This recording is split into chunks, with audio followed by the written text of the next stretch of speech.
So 500 million PlayStations. 500 million PlayStations have been sold. 199. That'd be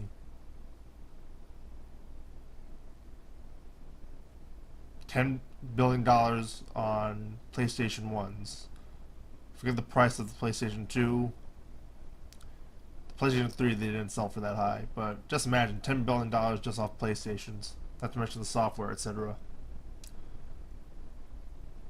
I made the YouTube channel 1632, so I obviously have a big fan of PlayStation 1. I'm a big fan of PlayStation 3, 2 and 4. The even ones have not been so good for me. I'll get into that later. I just want to cover a little bit about how they were able to sell that many PlayStation consoles. They went from chip company to Nintendo partner to Sega CD publisher to a dominant console seller.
I was looking in my notes and I lost a picture where there was a Sony chip and like a Sega CD or Sega Genesis or Super Nintendo. It might have been Mitsubishi or something, but it was just something that came to mind when it came to Sony and their history in video game making prior to making consoles.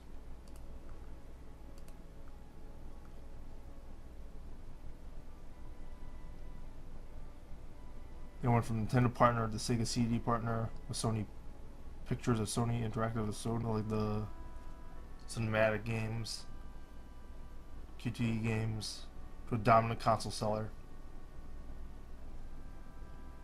The rise of Sony came from the fall of Nintendo. During the PlayStation era, Nintendo only won one round on the home console market with the Wii. Meanwhile, PlayStation was dominant with, I don't know, I guess you could call it the Nintendo PlayStation era, after the Atari era, with the Nintendo, the Super Nintendo, PlayStation 1, PlayStation 2, Wii, PlayStation 4 being dominant. Nintendo PlayStation.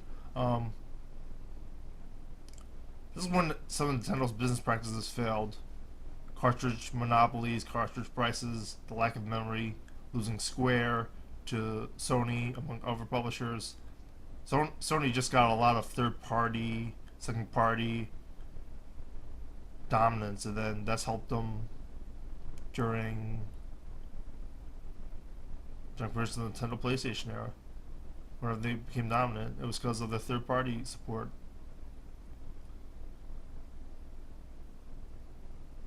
Losing Square was big. Kotaku claims that Square even shoved it in their faces. $1 billion production. Over 2 years in the making. And a cast of thousands. They said it couldn't be done in a major motion picture. They were right. Final Fantasy VII. PlayStation. Is coming to a theater near you. The theater the trailers were. That Square complained about Nintendo's practices in an ad, saying Nintendo wasn't cool anymore. You want to join Sony, sort of like that Sega influence, I guess. Speaking of which, Tom Kalinske claimed he worked with Sony Although I don't know how far that would have went, and if Sony would have branched off on their own anyway. I wonder. I haven't speculated if that's where they got the idea of how to beat Sega with the Saturn's high price. On the PlayStation 1, Gran Turismo and Final Fantasy 7 did well, Tekken, among other games, and then that's how they dominated that generation. PlayStation 2 would sell the most games of any. Would sell the most consoles of any generation. I think it was like 100 million or something.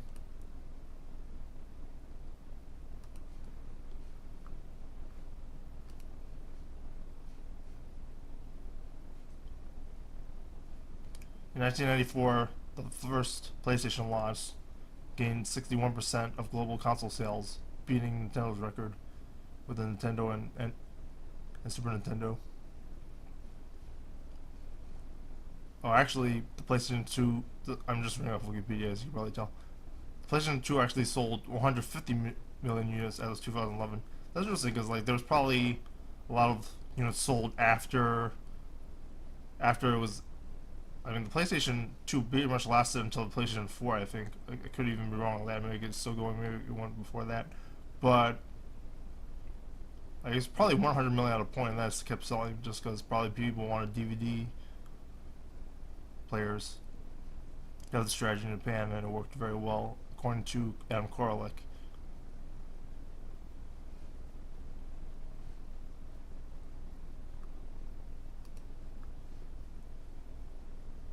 At the PlayStation 3, Square and Sony failed. Final Fantasy 13 was really bad in the minds of Square fans. They got tired of the 3D, I think, in my opinion, the internet.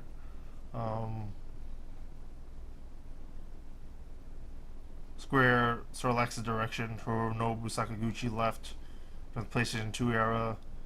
They didn't have the guy from Tactics working on Final Fantasy 12. From Final Fantasy 12. And then 13, I'm not sure who made it. It has some good parts, but like fans don't like it. And it was nowhere near the dominance of Final Fantasy 7, which is like the best-selling JRPG of all time. Like great trailer and everything, which probably could have never been met in terms of excitement, the change in technology and everything. Explaining that kind of change in technology is very hard now. No Man's Sky tried to do it and failed. Sony just overcharged, like according to RM Core, like it was like $800 making each console. Each console was like very expensive due to the cell technology, according to the Wikipedia. And they did come up with some good first-party games, and I do feel like that has helped them bundling games, bundling the PS3 with it. Bundling it. I actually bought my PS3 with Infamous and with 2 Infamouses and 2 Uncharted games bundled with it, so that it helped me buy a PS3. Pretty sure the big fans of the PS3. It's a very good console. It has a lot of good exclusives. It just didn't have as much third-party support. The Xbox became Microsoft became dominant at this era, and the Wii 2, PS3 was the third one. First-person shooting, the Wiimote, Xbox having so many first-person shooters. They had some JRPGs in with like Blue Dragon and like Lost Odyssey and other games.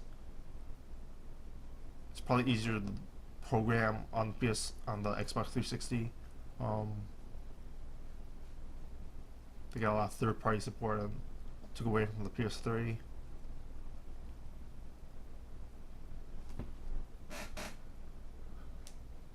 How did the Kinect drew away people? The Wii was big.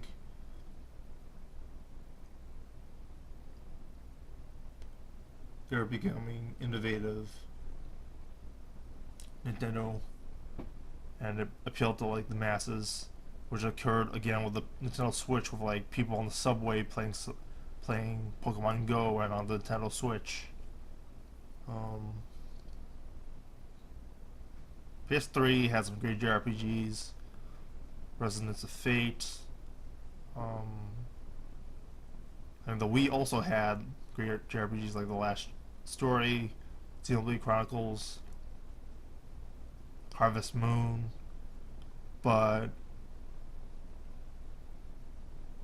Basically, they're great controllers. Sony band is still strong.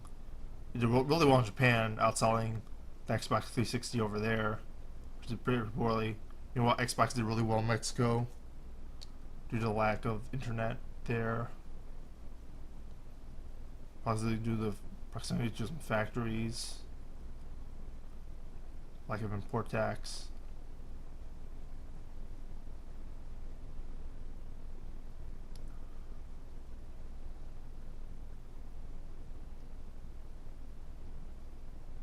And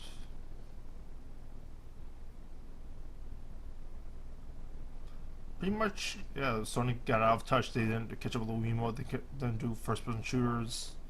They didn't have what people wanted at the time. PS4 came around. They had some strategy. They basically did the PS1 strategy again.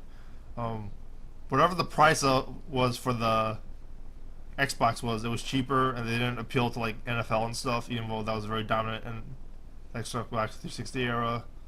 They had the cheaper console made by Foxconn.